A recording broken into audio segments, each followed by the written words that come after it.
Thank you so much, and thank you for inviting for taking part of this. It's a great honor to be here. I'd like to share a little bit about Chainalysis, but more importantly about how we work on creating data on blockchains and provide transparency into something that I would say for most people seems very opaque, very new, sometimes scary even, the blockchain space and the crypto space. So let's jump into what Chainalysis do and how we are doing it initially. So the first slide that we have on the screen here is just a little representation of what is a blockchain actually, and how can you make sense of a blockchain. So what we're doing in Chainalysis is that we scan through billions and billions of transactions on all the public blockchains out there.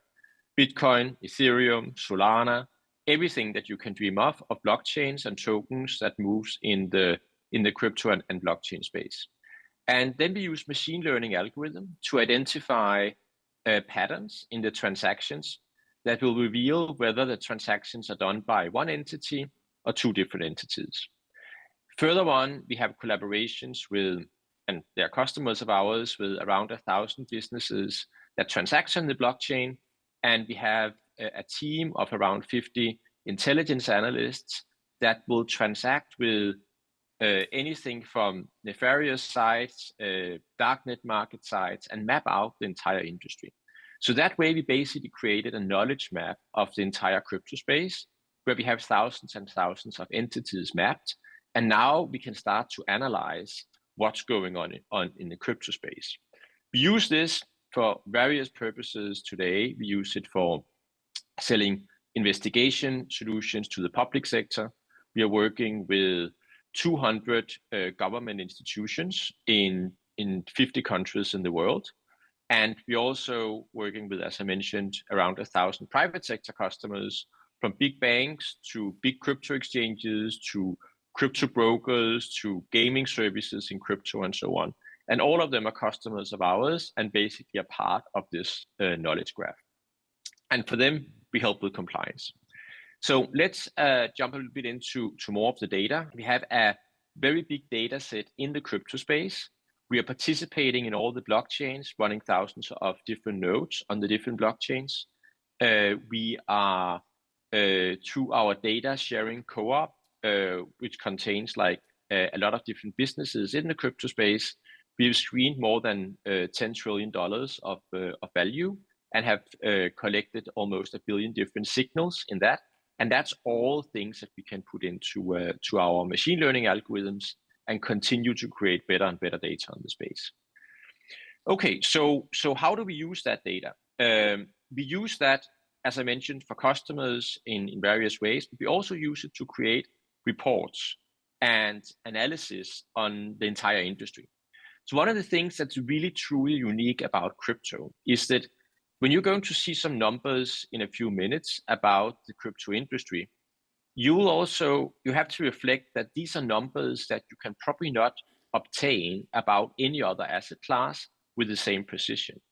So when I can say something about worldwide distribution of cryptocurrencies, what countries are using it the most and for what purpose, and when I can say something about criminal activity in the crypto space, that's unique for crypto through transparency and through our data to be able to say that.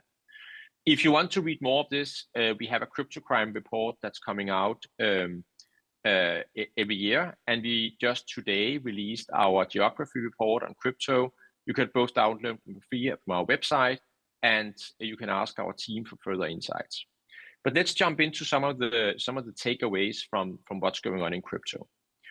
One of the things that was most concerning around the crypto space when I joined, I've been in the crypto space in 2011, and some of the concerns early on was really around criminal activity.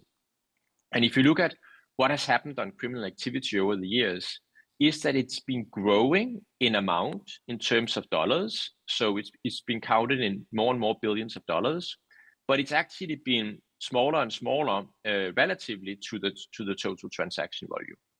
It went from like more than 10% in 2013 all the way down to be counted in basis points last year and this year, and is relatively small. There's been, and now you can see the different categories in terms of like what kind of illicit activity is happening. There's of course a lot of fraud. There's a small amount of child abuse material. There's stolen funds, sanctions, other things that happens in that space.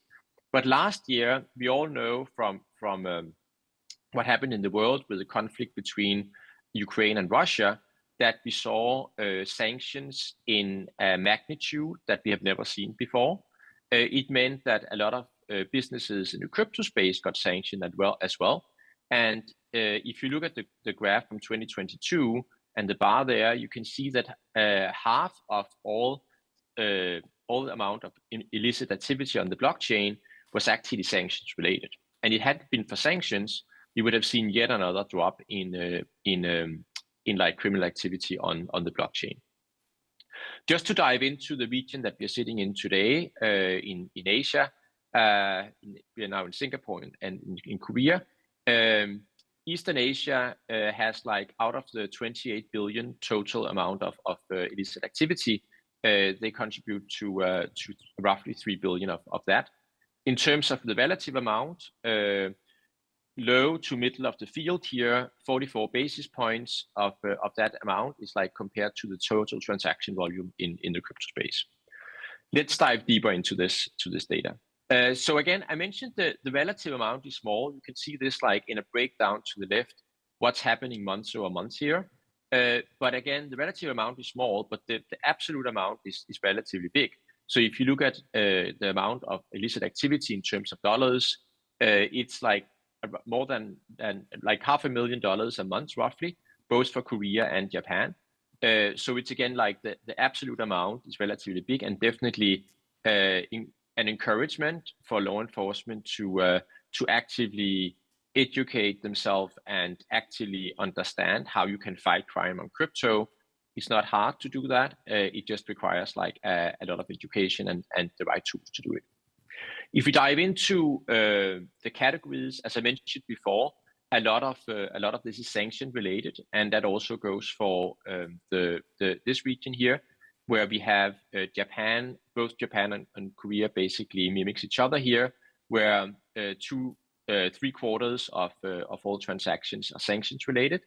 Number 2 is scams, which is a big problem, and then we are down to really small portions of terrorist financing, ransomware, and darknet market activities here. Let's jump to further on here. So I would say some of the things that's relevant for the conversation today, and some of the things that's important here is really around how action has been taken internationally around creating a framework by which we can regulate worldwide and in the specific countries, and focus on enabling the industry players and law enforcement and other institutions in government to fight crime in crypto, and also to protect consumers. So some of the guidelines from FATF is around customer due diligence, ensuring that all the on-ramps and off-ramps into crypto understand the customers, not just their passport and their name, but also understand like what is actually their business model and what's the origin of their wealth. Further on, continuously apply transaction monitoring, understanding if there's patterns changing, what are the origin of funds, and so on. Travel rule has been like a thing that's been discussed in the crypto space for a long time. Today it's a fact. You need to be part of complying with the travel rule, and that has like permeated into basically every nation that's active in crypto. The key risks that's kind of clear from the FATF point of view is to enable, like for example, we have sanction enforcement and ransomware, but the key players in mitigating the risk are VASPs. VASP is virtual asset service providers, so that's typically crypto exchanges, but it could also be mining operations and others. The important things around the framework that's also has changed is that there's an increasing focus also on consumer protection today, and on understanding what is the health of the market in general. Do we see market manipulation in crypto? Are there other things that should be concerned? And I would say In most countries, lastly, there's been a good address of the AML and CFT concerns, even though that I would say that's being constantly reviewed and so on.